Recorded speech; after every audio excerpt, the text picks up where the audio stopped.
I used to think having money meant hoarding every penny. I'd skip dinners with friends, say no to experiences, and tell myself, I'll enjoy life when I have enough saved.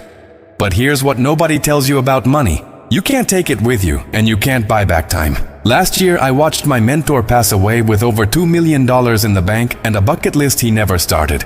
That moment shattered everything I believed about wealth. Because what's the point of building an empire if you never live like royalty? Today, I'm sharing the money wisdom that changed how I view every dollar I earn and spend. This isn't about being reckless. It's about being intentional. The average person lives about 4,000 weeks. Sounds like a lot, right? But when you break it down, it's terrifying. If you're 30, you've already used 1,560 weeks. If you're 40, that's 2,080 weeks gone forever. And here's the money question nobody asks. Are you spending your wealth in a way that honors the time you have left? Most financial advice tells you to save, invest, and delay gratification. And yes, those things matter. But there's a dangerous side to that advice that nobody talks about. The part where you become so focused on building wealth that you forget to actually live. I learned this lesson the expensive way. For years, I saved aggressively, invested wisely, and denied myself everything from travel to simple joys like nice dinners. My net worth grew, but my life felt hollow. I realized I was making the classic mistake, confusing wealth accumulation with wealth enjoyment. So in this video, I want to share 4 powerful money principles that will help you spend wisely, not just financially, but with your time, energy, and life. These strategies helped me transform from someone who saved for someday to someone who lives intentionally today while still building real wealth for tomorrow. If you're tired of putting off the experiences that matter or feeling guilty every time you spend money on yourself, stick with me. And if you find value in this message, subscribe to Hope to Wealth, where we share real money stories that inspire you to build wealth without sacrificing your life. Let me tell you about Sarah. She worked in corporate America for 15 years, climbing the ladder, maxing out her 401k, living in a studio apartment to save money. By 45, she had $800,000 invested. Impressive, right? Except she'd never been to Europe, never taken a sabbatical, never splurged on anything meaningful. Then she got diagnosed with a chronic illness that limited her mobility. All that money, all that sacrifice, and now she couldn't do half the things she'd been saving for. Here's what I learned from Sarah's story. Your life has a balance sheet that your financial advisor never shows you. On one side, you have your financial assets, your savings, investments, and net worth. But on the other side, you have your life assets, your health, your time, your energy, and your relationships. Most people obsess over growing their financial assets while their life assets quietly depreciate. The brutal truth is that your health depreciates every year. Your energy declines. Your parents get older. Your kids grow up and move away. These aren't renewable resources, and you can't invest them to get more later. Yet we treat money, the one thing that actually is renewable, like it's our most precious resource. We can always make more money, but we can't make more time or restore health we've lost. I'm not suggesting you blow your savings on impulse purchases. I'm suggesting you create a balance sheet for your life. Ask yourself, am I investing in experiences while I'm young enough to enjoy them? Am I spending money on my health now, or am I planning to fix it later when it's more expensive and less effective? Am I present with my family, or am I telling them, just wait until I make more money? The wisest financial move I ever made wasn't choosing the right stocks or finding the best savings account. It was deciding to allocate money toward experiences and relationships while everyone involved was still healthy, present, and capable of enjoying them. I started budgeting for what I call life dividends. Regular investments in experiences, health, and relationships that pay returns in memories, wellness, and connection. This completely changed my relationship with money because I stopped seeing spending as failure and started seeing strategic spending as wealth in action. Most people think about money in one dimension, how much they have right now. But wealthy people who actually enjoy their wealth think about money across 3 time horizons simultaneously. Understanding this framework transformed how I allocate every dollar, and it can help you spend wisely without guilt or regret. First, there's present you money. This is for today's experiences, today's joy, today's life. It's the vacation fund, the nice dinner budget, the quality time with people you love. Most people starve this category because they're terrified of not having enough later. But here's the reality. Present you has advantages that future you never will. You're younger, more energetic, and the people you love are still here. The trip you take with your parents at 30 is worth exponentially more than the luxury cruise you take alone at 70. Present you money isn't frivolous. It's strategic investment in the moments that define your life. Second, there's future you money. This is your traditional savings and investments, your retirement accounts, emergency fund, and long-term wealth building. This money buys security, options, and freedom. It's what allows you to take risks, handle emergencies, and eventually stop trading time for money. Future. You money is important, but it shouldn't cannibalize present you so aggressively that you never actually live. Third, and this is the one most people miss entirely, there's legacy you money. This is wealth that outlives you. What you'll leave for your kids, causes you care about, or the impact you'll have beyond your lifetime. Legacy money only matters after you've adequately funded both present you and future you. Too many people sacrifice their present and their future to build a legacy that no one asked for.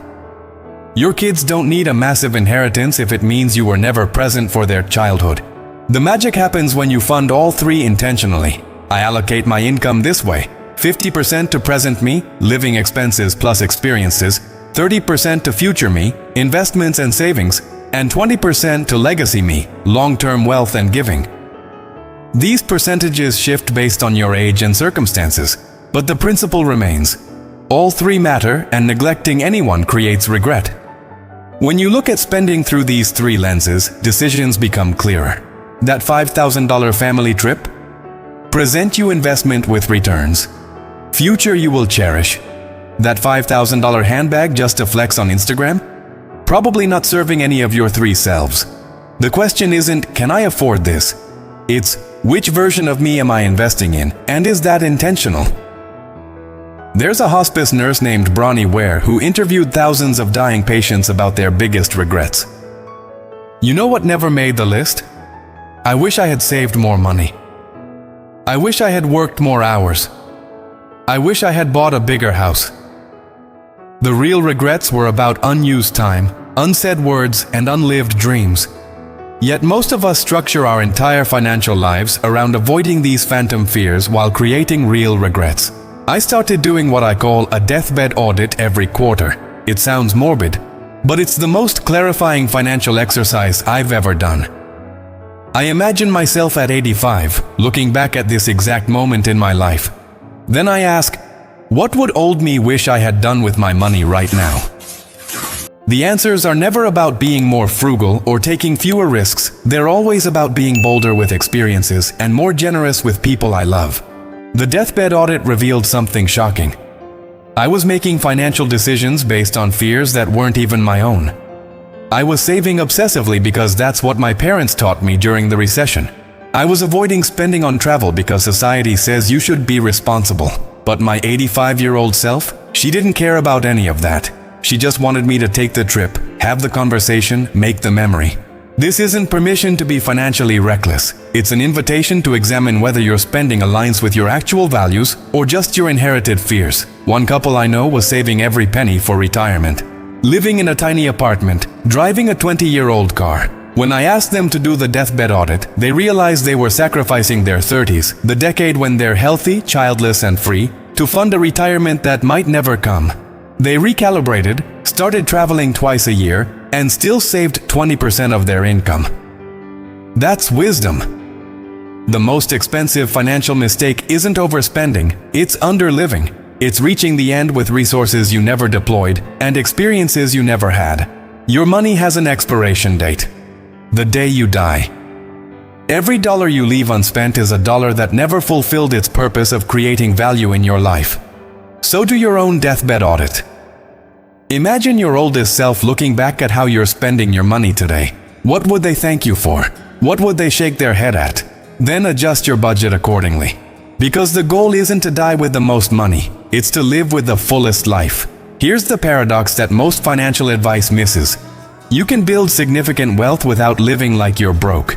The key is understanding the difference between cheap and frugal, between sacrifice and strategy. I built a six-figure net worth before 30 while still traveling internationally, eating at nice restaurants, and enjoying life. Here's how. First, I automated my wealth building so it happened invisibly. I set up automatic transfers to investment accounts the day my paycheck hit. 30% gone before I could spend it. This meant I was always saving and investing aggressively. But it never felt like deprivation because the money was gone before I saw it. The remaining 70% was mine to enjoy guilt-free. This one shift eliminated the constant internal battle between, should I save this or spend it? The decision was already made. Second, I became ruthlessly intentional about big expenses and relaxed about small ones. Most people do the opposite. They stress over $5 lattes while signing up for a $600 car payment they can't afford. I learned to focus my frugality on the three expenses that actually matter: housing, transportation, and food. I drove a modest used car, lived in a reasonable apartment, and cooked most meals at home. Those three decisions alone saved me $2,000 monthly compared to my peers. But with that $2,000, I funded incredible experiences, invested in my education, and built my business. I wasn't cheap, I was strategic. Third, I shifted from buying things to buying time and experiences. This sounds simple, but it's revolutionary. Every spending decision became a question. Is this buying me time, memories, or just stuff? The $200 used bike that let me commute faster. Time purchase, approved. The $800 pottery class I took with my sister. Experience purchase, approved. The $400 decorative coffee table that would sit unused. Stuff purchase, rejected. This filter eliminated probably 80% of mindless spending without making me feel deprived. Fourth, I invested in what I call life multipliers, things that make every other experience better. Quality sleep, good health, deep relationships, and meaningful work. These aren't expenses, they're foundations. I spent money on a good mattress, healthy food, therapy, and professional development. These investments multiplied the value of everything else. A $3,000 vacation feels completely different when you're healthy and rested versus burned out and sick. The truth is, wealth building and life enjoyment aren't opposites, they're partners. The people I know who've built real wealth while enjoying the journey all follow this pattern. They save and invest aggressively and automatically. They spend freely but intentionally on what matters. And they completely ignore what everyone else is doing. They're not depriving themselves, they're deploying resources strategically toward both current fulfillment and future freedom. That's not sacrifice, that's wisdom. So here's what it comes down to. Your money is a tool, not a trophy. It's meant to be used, deployed, and put to work creating the life you actually want. Not the life Instagram tells you to want, not the life your parents wanted, but your life. Time is the only currency that truly matters. And you're spending it whether you're conscious of it or not. The question is whether you're spending it intentionally or letting it slip away while you wait for some future moment when you'll finally have enough. That moment might never come, and even if it does, you might not be the same person who dreamed those dreams. I'm not telling you to quit your job and blow your savings on a sports car. I'm telling you to examine whether your current financial decisions honor the limited time you have. Are you building wealth that enhances your life? Or are you sacrificing your life to build wealth you'll never enjoy? The wisest financial decision you can make is to spend your money and your time like someone who knows they're not going to live forever. Because you're not. None of us are. And the tragedy isn't running out of money. The tragedy is running out of time with money still in the bank and experiences still on the list. Don't leave yet. Click and watch the video that YouTube is recommending here on the screen. We've got more real money stories that'll change how you think about wealth. Keep exploring hope to wealth because life is short, but your impact doesn't have to be.